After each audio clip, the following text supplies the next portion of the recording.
Now, US President Joe Biden is making his first presidential trip to Asia. South Korean capital Seoul is the first stop for this visit. With this tour, Biden aims to cement US leadership in Asia. Biden will arrive in Seoul late today evening for the first leg of this meet. US and South Korean troops. The visit will include meetings with newly elected South Korean President Yoon Suk-yeol. In second leg of the trip, Biden will be in Japan, where in Tokyo he will call on Japanese Prime Minister Fumio Kishida. The talks will cover trade, COVID outbreak in North Korea, and also the increasing resilience in global supply chains. North Korea's nuclear program will of course be another big issue. There are fears of North Korea staging a provocation after Biden arrives in Seoul, as US intelligence is warned of a possible nuclear test during his trip. During the trip to East Asia, Joe Biden will launch a long-awaited economic initiative, the Indo-Pacific Economic Framework. The move aims to enhance US involvement in Asia and to balance China's growing commercial power in the region. While he's in Tokyo, President Biden will also launch a new, ambitious economic initiative for the region, the Indo-Pacific Economic Framework. While he's in Tokyo, President Biden will also launch a new, ambitious economic initiative for the region, the Indo-Pacific Economic Framework. IPEF, as we affectionately call it, is a 21st century economic arrangement, a new model designed to tackle new economic challenges, from setting the rules of the digital economy to ensuring secure and resilient supply chains, to managing the energy transition, to investing in clean, modern, high standards infrastructure. President Biden will be joined in person by the Prime Minister of Japan for the launch of IPEF, and virtually by leaders from a number of Indo-Pacific partners, from down under to Southeast Asia to Northeast Asia. And from there, President Joe Biden will head to Japan. On Sunday, while in Tokyo, he will join a regional summit of the Quad. It is the Indo-Pacific Strategic Alliance that includes Australia, India, Japan and the United States. As per reports, top agenda for the summit will be the US-Japan alliance to counter China. At a summit next week with US President Joe Biden, Japanese Prime Minister Fumio Kishida is also expected to announce an increase in defense spending. The visit comes at a time when Washington's focus is on Russia and Europe. But with the six-day trip to South Korea and Japan, the United States is now trying to send a message to China as it aims to signal stronger ties with the two countries.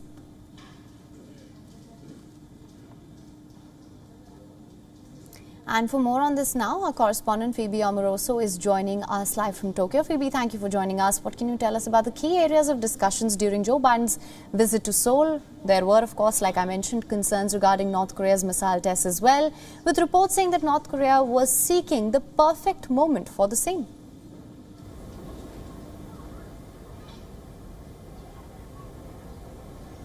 Sorry, you're breaking up a little bit there, but in terms of what we can expect from the meeting with between President Yoon Suk-yeol and President Biden, they have an incredibly busy agenda. As you mentioned, of course, North Korea is a very big top priority, and both security forces have said that the North looks prepared and has finished preparations to make its seventh nuclear test in the coming days, potentially, which would cause international condemnation and also provoke the response of, how to respond.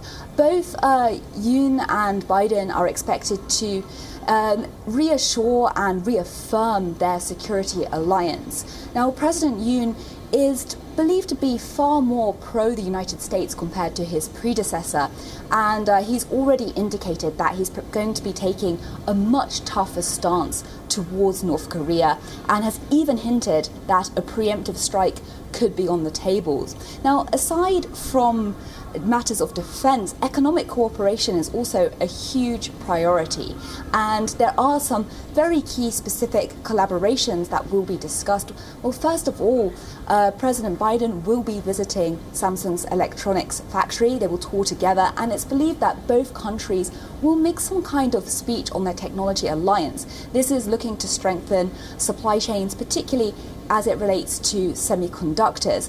And Biden's visit comes alongside what is expected to be the launch of the Indo-Pacific Economic Framework. Yoon has indicated that South Korea will join in this in this framework, which will set standards on things like labour and the environment. That does have some risk factors in terms of South Korea's trading relationship with China, but Yoon has tried to play that down and said that it's not a zero-sum game. So that's just a couple of the big themes that will be on the agenda for the upcoming talks. Right, absolutely. And also, as we know from there, President Joe Biden is heading to Tokyo for the Quad Summit. What can you tell us about that?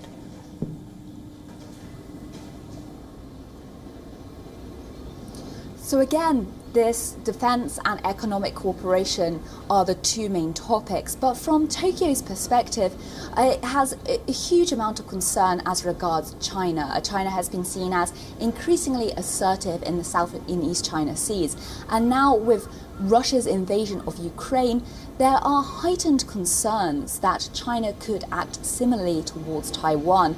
Now, Japan has described Taiwan as absolutely essential to its security. And so both the US and Japan are expected to make a joint statement in which they say they are committed to their defence and also oppose any kind of unilateral attempt to change the status quo in the Indo-Pacific. And that's specifically referring to China. Again, when it comes to economic cooperation and security, the Indo-Pacific Economic Framework will be on the table. But from Japan's perspective, the Foreign Minister, Yoshimasa Hayashi, just said in the past few days that Japan is really hoping that the US will come back to the Trans-Pacific Partnership, which it walked away from a few years back. So they're looking for what they describe as an economically desirable solution for the region, but looking for probably a different kind of commitment than the United States is prepared to give. Right. All right, Phoebe, thank you so much for bringing us up to speed with the agenda for this visit. WION is now available in your country. Download the app now. Get all the news on the move.